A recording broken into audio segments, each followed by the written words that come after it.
The fire cracked softly as the storyteller continued, his voice lowering as though the night itself was listening. After hearing her grandmother's confession, Amara felt as if the ground beneath Umuoka had shifted. The village she had always known suddenly seemed built on a terrible lie. Every compound, every path, every smiling elder carried the shadow of that buried child.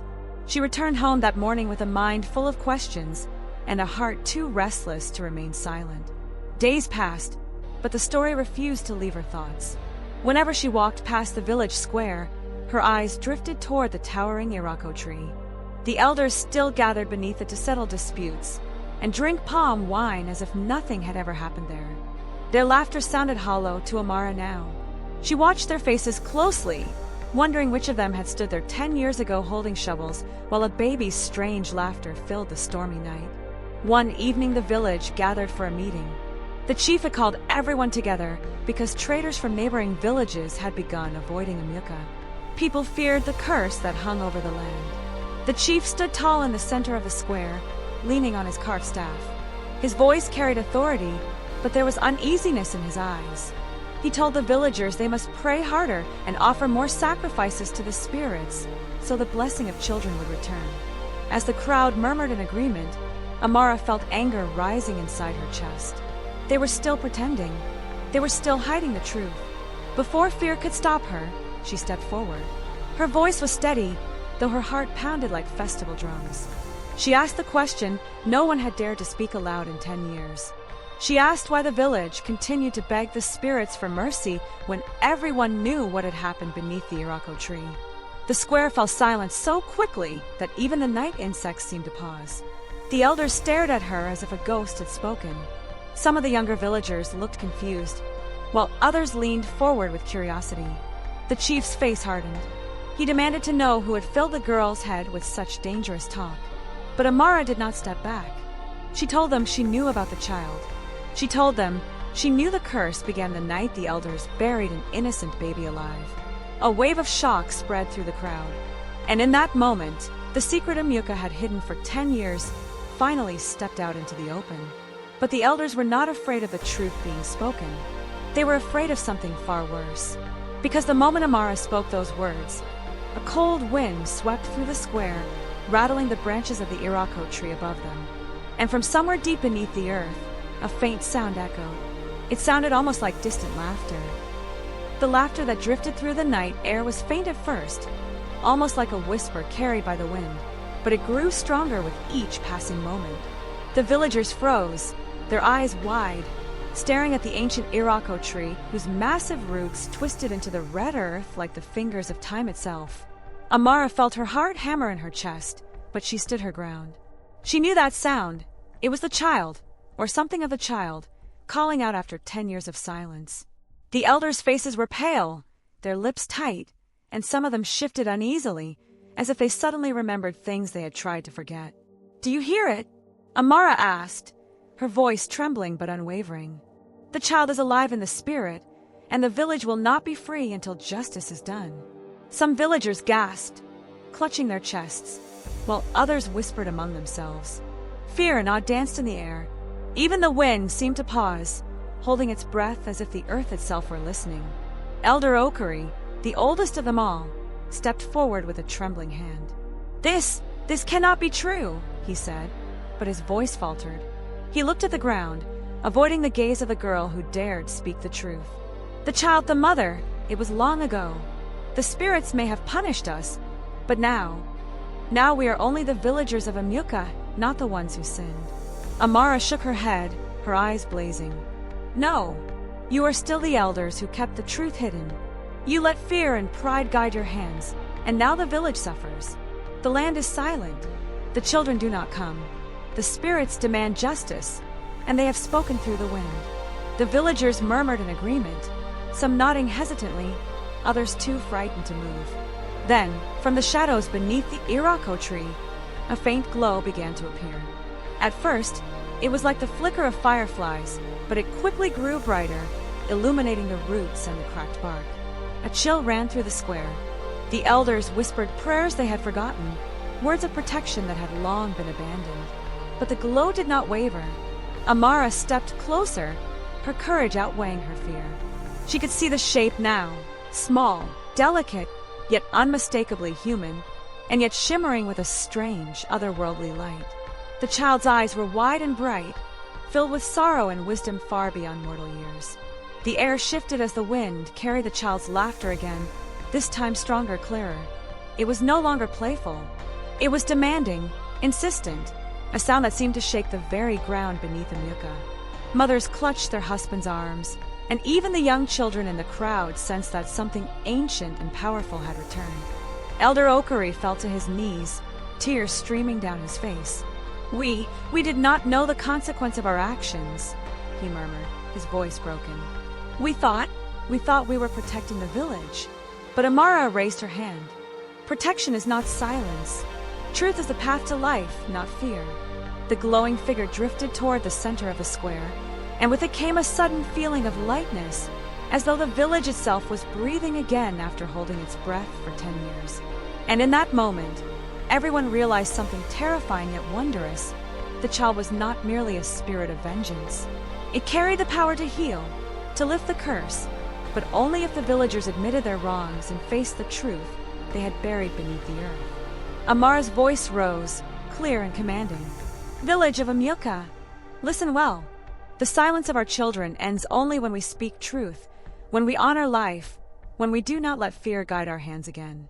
The time has come to restore what was lost and give voice to the innocent." The crowd remained frozen, but slowly, a few villagers stepped forward.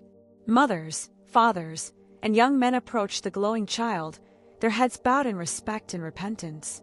The wind swirled through the square, rustling the leaves, carrying with it the faintest whispers of forgiveness.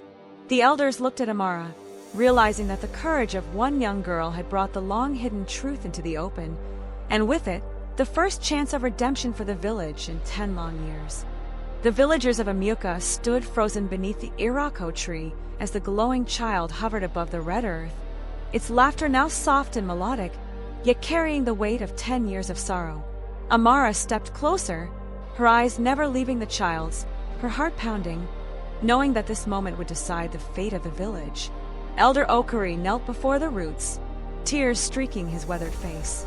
"We cannot undo the past," he whispered, "but we can honor it, and perhaps the spirits will forgive us." Amara's gaze swept across the crowd. She could see fear etched on their faces, but she also saw something else. Hope, fragile yet stubborn, pushing through the shadow that had held the village silent for a decade. Mothers clutched their hands to their chests, whispering prayers they had not spoken in years. Young men and women knelt, bowing their heads to the child they had never known but whose presence demanded respect. Even the wind seemed to pause, carrying their whispered apologies into the night. Then the glowing figure spoke, though no voice left its lips. A wave of warmth washed over the square, and every villager heard the message in their hearts. Justice must be honored. Life must be cherished. Only then will the curse end. The elders stepped forward, Elder Okari lifting his shaking hands toward the sky. "We confess our fear, our pride, and our mistakes. We ask for forgiveness. We will restore honor to the child we buried and the mother we failed." His words echoed through the village like drums, signaling the start of a new festival. Amara felt the soil beneath her feet tremble lightly. The child's glow grew brighter, illuminating every face in the square, revealing tears, remorse, and the flicker of courage that had been buried under years of silence. Then, slowly, the light sank into the earth at the base of the Iroko tree. The wind carried a sound that was unmistakable, the faint cry of a newborn. The villagers gasped, clutching each other as joy and disbelief washed through them. After 10 years of silence, the first sound of life had returned to Umuoka. Mothers wept openly, and fathers lifted their heads, feeling the weight of guilt lift just enough to allow hope to take root. Amara stepped back, her chest swelling with pride and relief. She had faced fear and the hidden darkness of the elder's secret, and now she had brought the village to the first step of healing. Elder Okari touched her shoulder gently. "Child of courage, you have done what many would not dare. You have spoken truth, and you have reminded us of what it means to honor life." The villagers began to gather near the Iroko tree, placing offerings of fruit, herbs, and palm wine into the earth where the child's glow had vanished. Each act was a pledge to live differently, to respect life, and to protect truth above fear. Laughter began to rise timidly at first, then stronger, as if the earth itself was joining in. Birds returned to the branches, their songs cutting through the silence that had ruled for a decade. And somewhere in the distance, a mother's lullaby floated across the red earth paths, welcoming the children who would soon come. Amara remained beneath the Iroko tree long after the villagers left, staring at the roots that had held so much sorrow. She whispered softly, "May this village never forget that truth and courage can heal even the deepest wounds."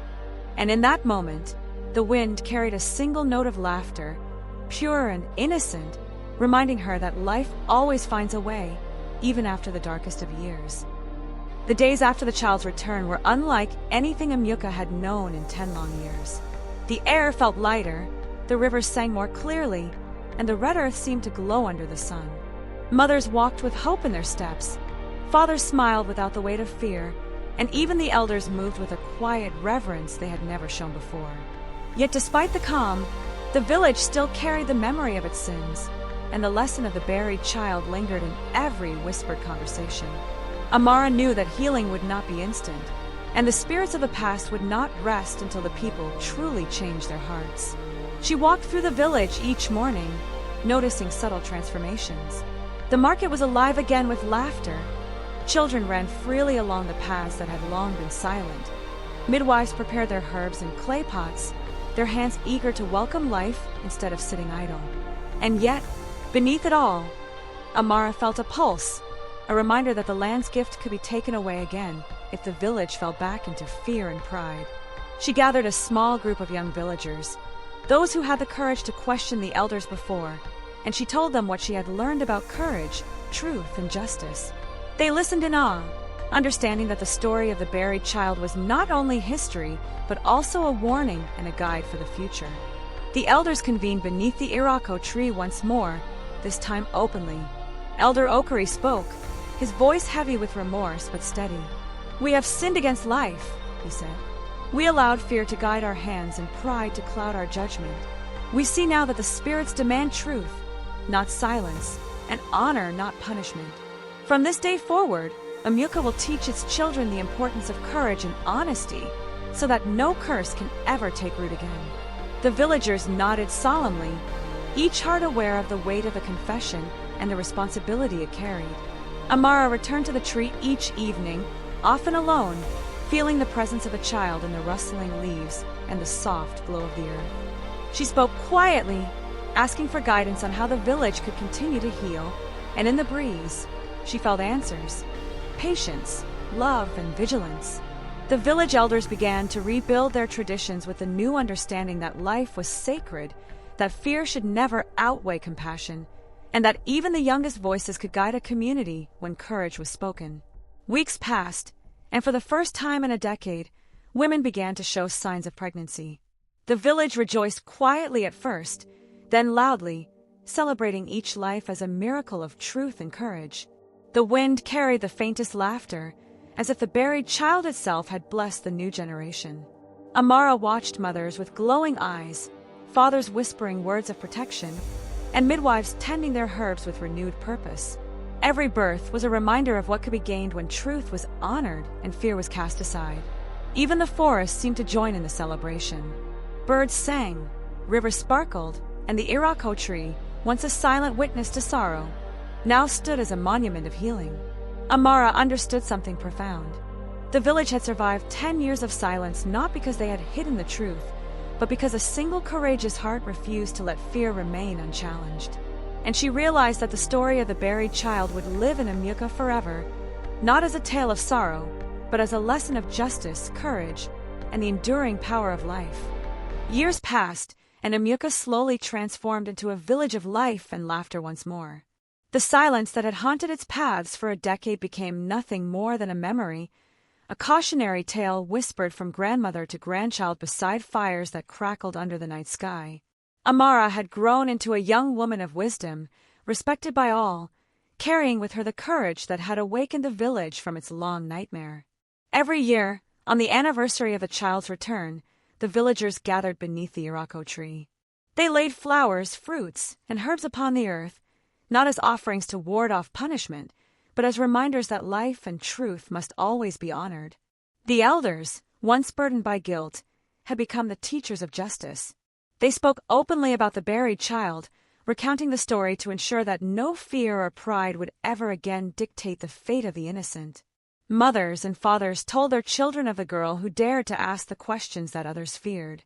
They spoke of the importance of courage, honesty, and protecting life above all else. Even the wind seemed to carry their words across the village, whispering reminders to anyone who might forget. Amara often sat beneath the Iroko tree, listening to the laughter of newborns echo across the red earth paths. She would close her eyes and imagine the buried child, smiling and dancing among the branches, a spirit finally at peace. The village had learned that punishment alone could not teach wisdom. Only facing the truth and embracing justice could heal the wounds of the past. And the lesson had touched every corner of Umuoka. Fear destroys, silence hides sins, but courage and honesty restore life. On a bright morning, 10 years after the first cry returned, Amara walked through the village square and saw children playing as they had a generation before. Mothers called out their names with pride, fathers laughed openly, and even the elders smiled, their eyes reflecting the knowledge of what had been lost and what had been saved. The story of the buried child had become a legend, passed on in every household, in every drumbeat and every song. The villagers knew that the spirits were always watching, that life was fragile, and that courage must never be silenced. Amara raised her eyes to the Iroko tree, now towering and strong, and whispered a prayer of gratitude. The wind responded with a soft rustle, as if acknowledging that justice had been done and the village was finally free.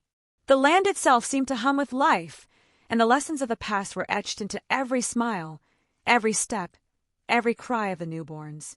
The village of Umuoka had endured 10 years of sorrow, but it emerged wiser, kinder, and more vigilant. The story of the buried child was a warning, a guide, and a testament. Silence in the face of wrongdoing invites suffering, courage can awaken the truth, and life, when honored, will always find a way. Remember this, children of the fire, every story carries wisdom. Listen closely, speak boldly, and let courage guide your hearts. Subscribe to African Folk Tales, for there are countless stories, each with lessons that span generations, waiting for those who dare to listen. The wind whispered once more through the Iroko tree, carrying laughter, life, and the promise that Umuoka would never forget.